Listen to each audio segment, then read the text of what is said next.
very warm welcome to Bharata First. You're watching The Discourse with me, Frank Rausen Pereira. Since you're here, I have a humble request. Please like, subscribe, and hit the bell icon and share the content so that more people get to know about Bharata First. That's it, nothing more. Also, do contribute to keep our content alive. A small contribution that you make will go a long way in us bringing you this content. The contribution link is in the description below. So please have a look at it and try and contribute as much as you can. Now, moving on to the discussion. Addressing the nation from New Delhi's Red Fort on India's 77th Independence Day, Prime Minister Narendra Modi said that the country is prepping to enter the 6G era soon. The Prime Minister further highlighted that India, besides becoming the world's third largest economy, provides some of the most affordable mobile data plans and internet services globally. Talking about 6G, Prime Minister Modi said that the task force is already in place and India is working towards making a quick shift from 5G to 6G. Prime Minister Modi further highlighted that the country has achieved the fastest nationwide rollout of mobile services as well as 5G. And Reliance has announced that it has successfully introduced 5G to all 22 regions across India, which is far ahead of schedule. Now, 6G, as the name suggests, is the next step after 5G, even though it isn't real yet. It is said that with 6G in place, the internet will become 100 times faster than the already super fast 5G. While 5G can reach speeds of up to 10 gigabytes per second, 6G could go up to an astonishing 1 terabyte per second. Well, in this edition of The Discourse, we will analyze the possibilities and challenges of 6G technology. Joining me on the program today are Professor N.K. Goyal, President, CMAI Association of India, and Chairman Emeritus and Founder, Telecom Equipments Manufacturers Association of India. Also, Manu Seth, former South Asia Director, HTC, and Founder, CEO, Speaking Minds. Thank you to my guests for joining me on this edition of The Discourse. Professor Goyal, let me start with you first. As far as 6G is concerned, we still are rolling out 5G. We are in the process of doing that. We are all waiting to fully achieve the potential of 5G. And now we're talking about 6G as well. How do you look at this? See, we have to look at the situation from the global prospects. Technology in telecom and IT is a fast changing thing. Every 3 months to 6 months, it changes.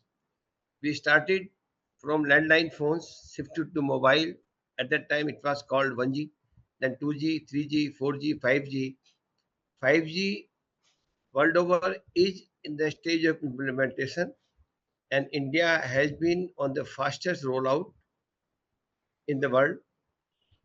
Operators have put up the equipment, etc., in place, and now world is looking for 6G. The standards for 6G are required to be framed by 2030, and this time our honorable Prime Minister vision is that we should lead 6G in the world like other countries. So this is first time we are planning 5 years, 6 years ahead for 6G. Government has formed out lots of committees, groups for 6G. Lots of research is being doing in the hope that we will catch up with the world along with others in the 6G. Ji, I think that's enough for the time being. Absolutely, absolutely. So, Manu Seth, let me bring you into the picture now. You know, as far as the possibilities are concerned, let's look at the possibilities really as far as 6G is concerned and how it opens up new avenues, new possibilities, and new dimensions. Correct. So, thanks, Frank, for having us for this session for discourse. And we wish Bharat First all the best. And as Goyal Sahab said, and you said that the country is rolling out 6G. See, I would say that we need to take a step back and see it from two directions. Are we taking a step ahead to be future ready? Yes, perfectly right. we are taking a step ahead, and among the other countries in the world, we want to be a proactive one and take a step forward that we can frame the policies for 6G so that the developed market should also count us in, and we are the one formulating those strategies. At the same point of time, it is equally important, and I'm sure that's where the government is working on, that how do we bring the execution of 5G in terms of when we talk about various applications of the whole digital transformation that we are going to. And as Goel Saab mentioned about the technology transformation. So technology is something which is changing very fast. And in the last 4 or 5 decades, I think if it was not back more around 1980s, that's where we were having landline and 1Gs. So in 4 decades, if we look at, so we can attribute like 1 decade is changing 1G. So if we are talking today in 2023, 24, and we are aiming to have 6G by 30, is like we are planning of a decade ahead. So that step, brilliantly, it's a very perfect step. It's a very bold step. Yes, we start working almost a decade before, so that when we work out for the rollout, it's there. Now, the second point is that how do we optimize that benefits in terms of automation, in terms of robotics, in terms of infrastructure? So like when we see the development happening, we are talking about the new airport coming up. So I'll give one relevant example. We are talking about very, very big warehouses. Now, when we have these global giants or the Indian giants becoming a global organizations, for them to have practical application in either in the format of robotics or in the format of data or machine learning, what I mean to say is that once we set this execution ground right by leveraging this 5G, we are there to have a test case for even 6G also. Because yes, in academia, it's good to be ready for 6G. Of talking about that we will bring the great benefit of 5G for medical healthcare. We need to implement those case studies, which I think is the time which we are getting, and we can be future ready by 2030. That's how I would look at it. Absolutely. Goel Saab, let me bring you to the picture now. This is a very important aspect that Mr. Seth has alluded to, from a perspective of infrastructure. Are we ready? That is number one.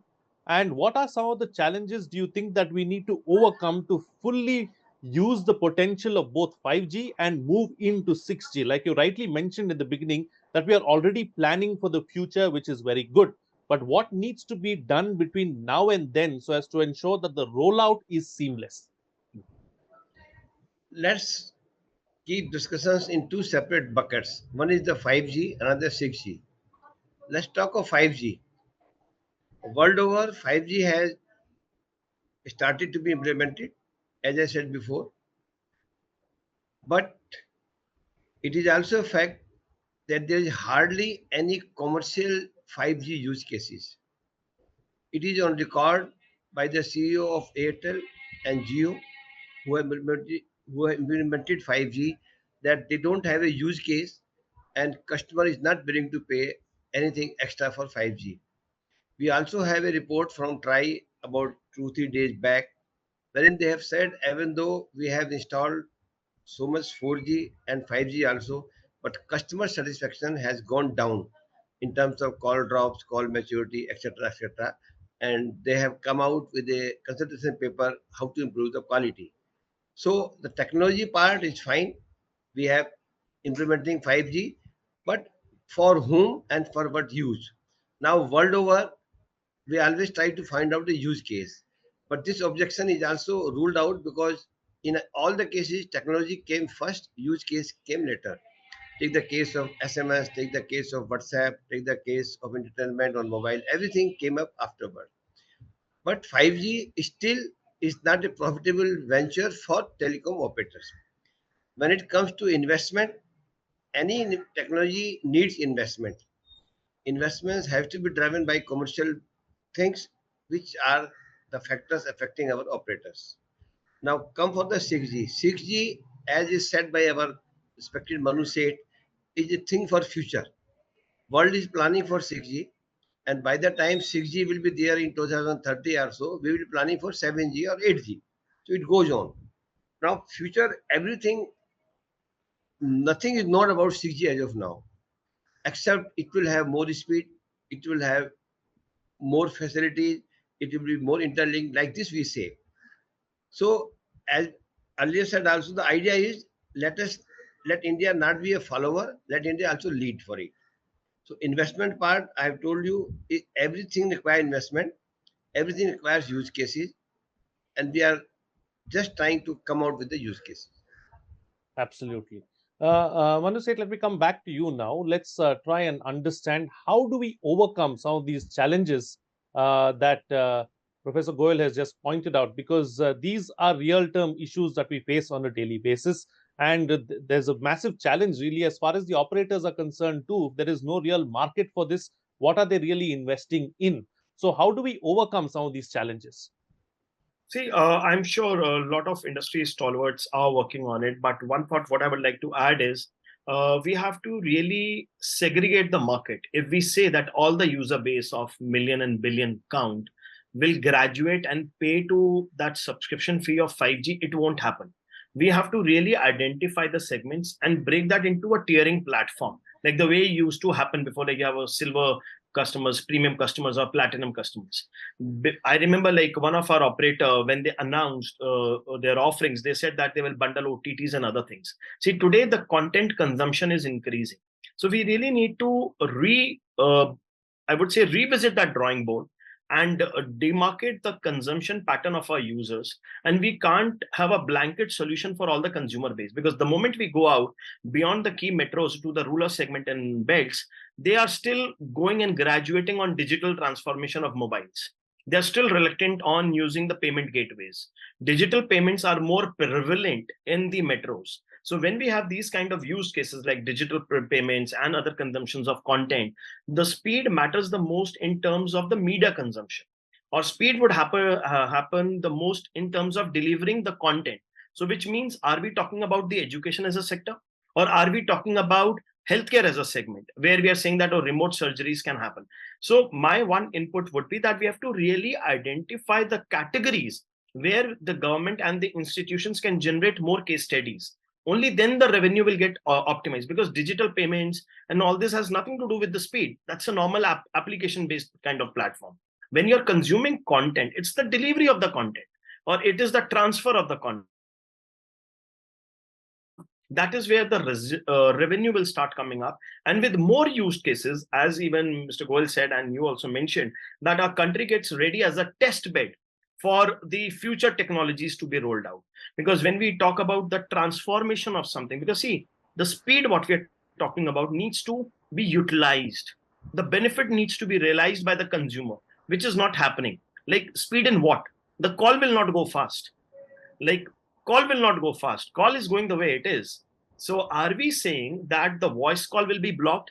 Like some evolved countries have blocked the voice calls on a 3G platform or a 4G platform. Are we taking those tough calls and graduating? So that could be one way, but I feel that it is more prevalent right now to be future ready, which is great sign. We take a leadership, but we need to build more. And as Mr. Goyal said, that technology comes first, no doubt about it, sir.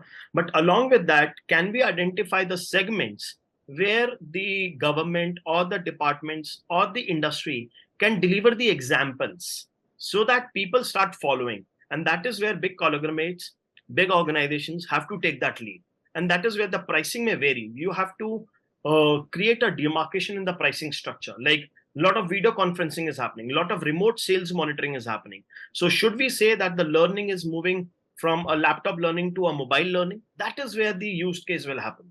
So some of the big FMCG giants or retail giants or the automobile segment, like if you have organizations like Merck or a BMW, now even you would have a high-end showroom in somewhere in remote corner of a market like Bihar or Jharkhand.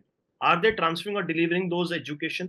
So my belief would be, if I was to sum up in 9, that the benefit and the use case needs to be generated with identification of the segment, not by the consumer, because a normal consumer will not pay that price and the viability will not come, because he would say, why do I use it? In fact, Mr. Manu Seth has caught the bull by the horn. We cannot have uniform use case for 5G or 6G throughout the country. But the irony of the operator is he cannot say, I will put up 6G or 5G only in Nehru Place or only in Connaught Place. He has to cover the entire country, and that's where the problem comes up. At the same time, let us accept that government has been quite proactive. Uh, they have been working on the lots of use cases. The use cases are supposed to be in agriculture, in education, in medical, in transportation, banking fields. All of them are working and they are trying to see. The only problem, again, as very nicely explained by Manu, okay, we have a solution wherein we can use 5G for banking, but does it affect customer to the extent that he wants to pay more? That is the situation. So it goes on, it will go on, and it's not only India, it's a world over. In fact, world talk of two very good use cases for 5G. One is the robot surgery. Now, robot surgery is very fine. It can be done with the help of 5G. But then the problem is if you are doing robot surgery from a doctor sitting in Delhi and surgery is being done at Almora, that means you have to put up small cells at every 500, 400 meters from here to Almora.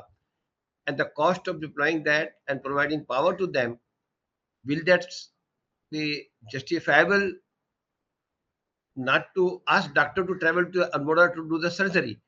This problem the world over faced. So robot surgery is there on record, but not much used.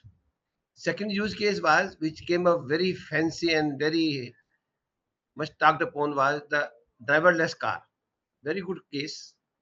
You can have the driverless car. Now, two problems. One problem was about again the same network to be deployed every 500 meter, 400 meter. Another thing is how to develop a software which can think like a human. Even though we have a AI, we have every facility, the problem came up. Suppose there is a driverless car and it faces a situation where one person has to be killed by way of the accident. It can be his son or his some political leader or his teacher or his wife or his brother or his friend. Now, whom should be attacked? Now, this does not become feasible by way of a software.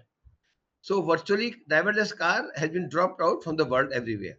Time to get closing comments now from both the panelists with the best way forward and what next. Starting first with you, Manu, and then quickly Professor Goyal as well. Just one point I would like to add, and which even Sir highlighted in the beginning, was financial restructuring. See, the cost of finance, even government has to look at, because that will be used both by the operators, both by the telecom service providers when we talk about the SaaS-based platforms, and when we come to the consumer. So it's like a layering system. So financial restructuring in our country is, I think, the need of an hour, which will overall affect both the OPEX and the CAPEX. And then it will drill down over the period of 1 decade or 1.5 decade, because internationally the cost of money is floating around 2 to 3% or maximum 4% on the outer limit.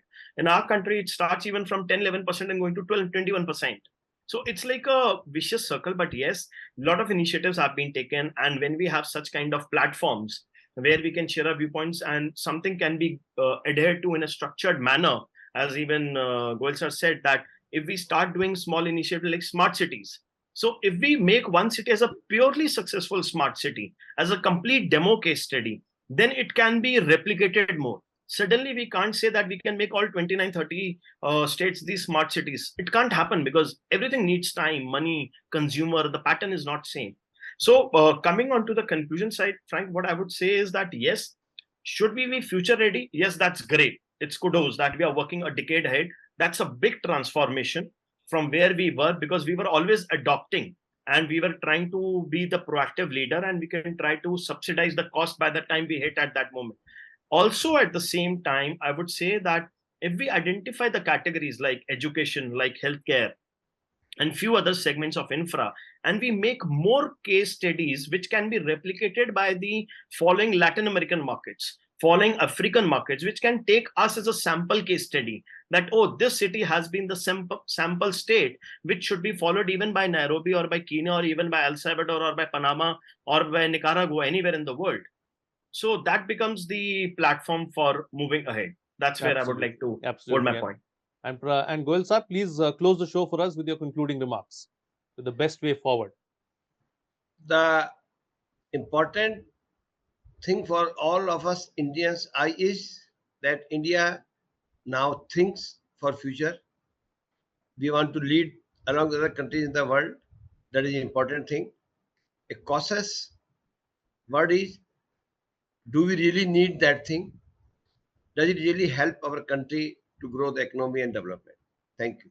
Ji, bilkul. Thank you so much. Thank you to both my guests for joining me on the program and putting things into perspective for us. So, what's coming out of this discussion is that 6G as a technology is still not real, and we don't really know when it's going to take off. But the good thing is that we are already prepping for it, which means we hope to be ready by the time it is a reality. The biggest challenge is going to be finding mass takers for this technology, as it is going to be considerably more expensive than what we already have today, and not everyone may require the kind of speeds that 6G has to offer. There is a lot of talk about automation, and that poses another challenge as well. How to make a machine think like a human in critical times. Already, the driverless car idea has been scrapped, and many nations are not going ahead with it because of the real challenges that it poses on a real time, because a machine at the end of the day cannot think like a human. Now, the existing infrastructure needs a massive boost as well if we are going to harness the technology fully. 6G can be a game changer in specific sectors or segments, and that is what we need to focus on. Identify the right sectors, channelize energies there, master the use of the technology, and thereby set an example to the world.